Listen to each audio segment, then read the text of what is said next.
अगले वक्ता के रूप में हमारे साथ हैं जो कि आज के कीनोट स्पीकर हैं, डॉक्टर पुनीत राय जी। आप सहायक प्राध्यापक हिंदी हैं, शंकरगढ़ शासकीय महाविद्यालय बलरामपुर। आदरणीय डॉक्टर पुनीत राय सर, मैं आपको आमंत्रित करता हूं वक्तव्य के लिए। जोरी जुगपानी ग्लोबल इंसाइक्लोपीडिया ऑफ रामायण के तत्वाधान में आयोजित इस अंतर्राष्ट्रीय वेबिनार में सम्मिलित हो रहे डॉक्टर योगेंद्र प्रताप सिंह जी, परम पूज्य महंत सुंदरदास जी, डॉक्टर संयुक्ता जी, कुसुम वर्मा जी, हरिप्रसाद पांडे जी और इस कार्यक्रम की अध्यक्षता कर रहे आदरणीय प्रोफेसर जी घनश्याम जी, संचालन कर रहे नितेश भाई और वेबिनारों की पूरी श्रृंखला के सूत्रधार शिल्पी ललित शर्मा जी, सभी सुधी प्रतिभागीगण, सभी को राम राम, जय जोहार। अपना व्याख्यान शुरू करने से पहले मैं आयोजकों को आश्वस्त कराना चाहूंगा कि मैं अपनी बात निर्धारित समय सीमा में ही पूरा करूंगा। सरगुजा का जो जनजातीय जीवन है, सरगुजा अंचल के राम का रामायण कथा का क्या प्रभाव रहा है, इस पे आने से पहले मैं राम कथा के संदर्भ में कुछ बातें आप लोगों के साथ साझा करना चाहूंगा। मित्रों, राम कथा का क्या महत्व है, हमारे लिए क्यों महत्वपूर्ण है, उसकी विशिष्टता क्या है, इन बिंदुओं पे वह बात मेरी केंद्रित है। जब राम कथा को हम देखते हैं तो पाते हैं कि जो राम की गाथा है वह भारतीयता का अमृत तत्व है। मूल्य बोध, सौंदर्य बोध और जीवन बोध का यह असाधारण आख्यान हमारे लिए इतिहास से बढ़कर है, इतिहास से कहीं ज्यादा प्रेरक, प्रासंगिक और प्राणवान है। रामायण को जब हम देखते हैं तो रामायण का जो निचोड़ है वह यह है कि रामायण मूलतः और अंततः शील की प्रतिष्ठा का काव्य है।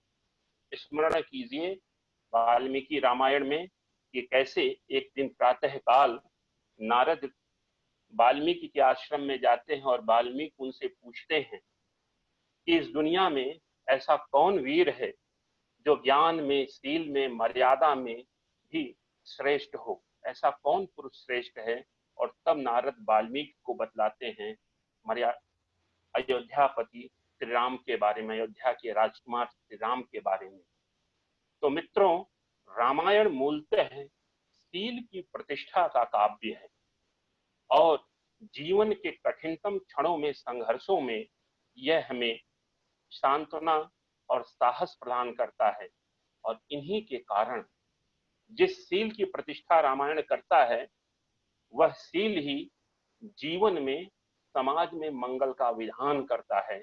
और इन्हीं सब के कारण आदि कवि वाल्मीकि से लेकर कालिदास, महात्मा गांधी, लोहिया तक को महाभारत, रामायण अपने ओर आकर्षित करता रहा, मुग्ध करता रहा। रामायण के संदर्भ में, राम की कथा के संदर्भ में एक और महत्वपूर्ण बात है कि भारत भूमि का, भारतवर्ष का शायद ही ऐसा कोई क्षेत्र हो, शायद ही ऐसा कोई वर्ग हो, समुदाय हो जो राम कथा से प्रत्यक्ष या अप्रत्यक्ष रूप से किसी ना किसी रूप में जुड़ा हुआ ना हो।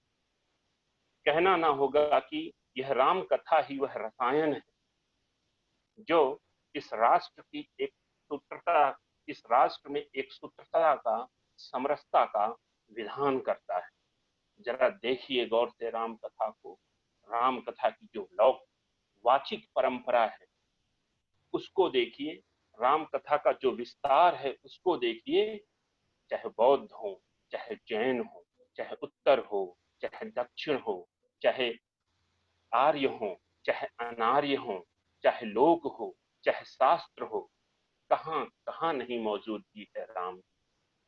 इतनी व्यापकता, इतना विस्तार विश्व में शायद ही किसी कथा का, किसी चरित नायक का हो जितना राम कथा का है, जितना मर्यादा पुरुषोत्तम प्रभु श्री राम का।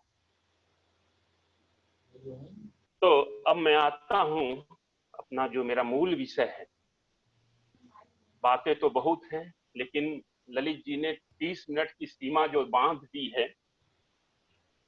प्राचीन काल में अभी महंत जी बतला रहे थे, प्राचीन काल में जो छत्तीसगढ़ क्षेत्र जो है, दंडकारण्य, दक्षिणापथ, महाकांतर, दक्षिण कोसल के नाम से ख्यात ये जो छत्तीसगढ़ का क्षेत्र है, वह राम कथा से बहुत गहरे स्तर पे जुड़ा हुआ है। पूरे समग्र छत्तीसगढ़ में यदि हम देखें तो मातंग ऋषि, श्रृंग ऋषि, वाल्मीकि, वशिष्ठ, उस माता कौशल्या, खरदूषण, राम का वनवास इत्यादि का संबंध इस छत्तीसगढ़ से रहा है। मैं कहता हूं, मैं मानता हूं, धन्य है यहाँ की भूमि जहां प्रभु के पावन पग पड़े। सरगुजा अंचल जो हमारा है, छत्तीसगढ़ का जो सरगुजा अंचल है, जनजातीय बहुल, गोंड, कंवर, उरांव, पंडो, कोरबा इत्यादि जनजातियां यहाँ रहती हैं। और यह सरगुजा सुरगुंजा, जहां देवता गण जो हैं लीला किया करते हैं, उनकी लीलाओं से जो भूमि गुंजायमान रहती है, सुर गजा, जहां देवता और गज निवास करते हैं, इस रूप में यह सरगुजा प्राचीन काल में ख्यात रहा है। इस सरगुजा को जब हम देखते हैं तो इस क्षेत्र में राम कथा के अनेक अध्याय, अनेक अवशेष, अनेक स्मृतियां, अनेक निधियां बिखरी पड़ी हुई। और यह इतिहास पुष्ट करे, पुरातत्व पुष्ट करे या ना करे, यह एक अलग बात है, यह एक अलग मुद्दा है। लेकिन यहाँ की लोक स्मृतियों में, यहाँ के लोकमानस में राम पूरी तरह से रचे बसे। क्रमशः सिलसिलेवार मैं एक एक चीजों को बतलाता जाऊंगा। राम कथा से संबंधित जो यहाँ स्थल हैं, इसमें सबसे प्रसिद्ध जो है राम वनगमन पथ की अभी इधर खूब हाल के दिनों में चर्चा थी कि छत्तीसगढ़ में राम वनगमन पथ जो है उसको पर्यटक स्थल के रूप में डेवलप किया जा रहा है, विकसित किया जा रहा है। तो मित्रों, जनकपुर के पास कोरिया जिला में एक स्थान है जनकपुर। जनकपुर के पास एक स्थान है सीतामढ़ी हर चौका, जहां से माना जाता है कि रामगढ़ छत्तीसगढ़ में प्रवेश, रामचंद्र जी छत्तीसगढ़ में प्रवेश करते हैं। यहाँ पे एक 17 कक्षों वाली गुफा टाइप में है, जिसे सीता की रसोई माना जाता है। इसके बाद राम आगे बढ़ते हैं और पूरे छत्तीसगढ़ में एक प्रकार से उनका भ्रमण, पूरे सरगुजा में उनका भ्रमण होता है। इसी तरह से रामगढ़ में माना जाता है जहां राम ने निवास किया। सीता बेंगरा गुफा, लक्ष्मण गुफा, सीता कुंड, वशिष्ठ गुफा, जोगी मारा गुफा का प्रत्यक्ष संबंध, ऐसी लोक मान्यता है, ऐसा लोक विश्वास है, ऐसी जनश्रुति है, इनका प्रत्यक्ष संबंध राम से रहा है। इसी तरह से रेण नदी पे एक रक्सगंडा प्रपात है। इस रक्सगंडा प्रपात के बारे में लोक मान्यता है कि यहाँ राम ने राक्षसों का वध किया था। रक्सगंडा अर्थात राक्षसों का ढेर। इसी से थोड़ी दूर पे चौकोर पत्थरों का एक समूह है जिसे रामासन कहते हैं। माना जाता है कि वहां पे सीता, राम, लक्ष्मण बैठते थे, विराजमान हुआ करते थे। कुछ ही दूरी पे एक पोखरी है जिसे सीता पोखरी कहा जाता है। उसी तरह से सूरजपुर जिला में एक वैदमी नामक पहाड़ी है जिसके बारे में मान्यता है कि यहाँ प्रभु राम ऋषि मुनियों का हाल चाल लेने के लिए आए थे।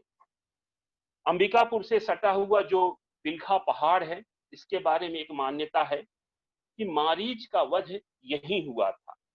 उसका सिर गिरा तपकरा में और धड़ गिरा बेलगांव। सीतापुर में एक जगह है बेलगांव, और यह मान्यता यहाँ के जनजातीय समूह में, जनजातीय समाज में प्रचलित है। इसी तरह श्रीकोट बलरामपुर जिले में पड़ता है। श्रीकोट, वहां पे एक जगह है वनडिप्पा, जिसे माना जाता है कि प्रभु राम वनवास काल के दौरान यहाँ निवास किए थे। वहीं पे एक जगह है भालूवाड़ी, जिसे कहा जाता है कि यह यहाँ पे जामवंत की गुफा थी। और एक बहुत महत्वपूर्ण रेण नदी, रेण जमदग्नि ऋषि की तपोभूमि, तप स्थल था रेण नदी के तट पर, और उनकी जो पत्नी थी रेणुका, उन्हीं के नाम पे रेण नदी का नामकरण हुआ है। ऐसी मान्यता है, ऐसा विश्वास है, कुछ शास्त्रों के द्वारा भी पुष्ट होता है कि है वंशी जो सहस्त्रार्जुन था, वह सरगुजा के क्षेत्रों में आखेट के लिए आया करता था। तो रेण नदी के तट पर ही परशुराम के पिता जमदग्नि ऋषि का आश्रम था। और इस देवगढ़ नामक वह स्थल है, वहां पे एक शिव मंदिर है, जिसके बारे में स्थानीय लोगों की मान्यता है कि शिव मंदिर में परशुराम जो है पूजा पाठ किया करते थे। तो मित्रों, इस तरह से ढेरों स्थल हैं। नाम गिनाना मैं नहीं चाहूंगा, क्योंकि हर सरगुजा में, कोरिया में, जसपुर में ऐसे कई स्थल चिन्हित किए गए हैं, सरकारी विभागों के, सरकार के द्वारा चिन्हित किए गए हैं, जो राम से जुड़े हुए हैं। तो प्रश्न उठता है कि कैसे हम माने कि ये स्थल राम से जुड़े हुए हैं।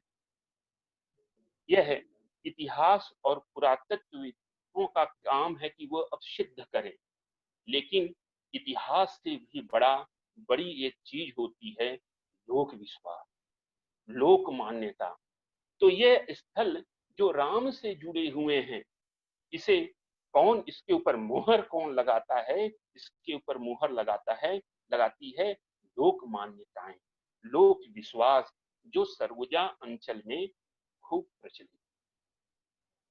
आगे मैं जब इधर इस व्याख्यान के संदर्भ में, ललित जी मैं बहुत शुक्रगुजार हूं आपका, इस व्याख्यान के संदर्भ में मुझे बहुत कुछ जानने समझने का अवसर आपने दिया। सरगुजा में ऐसे 50 स्थान हैं जिनका नामकरण राम कथा के पात्रों, राम कथा के स्थानों के आधार पर किया गया है। जैसे रामगढ़, रामपुर, रामनगर, रामगांव, लक्ष्मणपुर, लखनपुर, भरतपुर, जनकपुर, जामवंतपुर, लवकुश नगर, परशुरामपुर, कई ऐसे नाम हैं जो राम कथा के पात्रों से, राम कथा के स्थानों से प्रेरित, प्रभावित।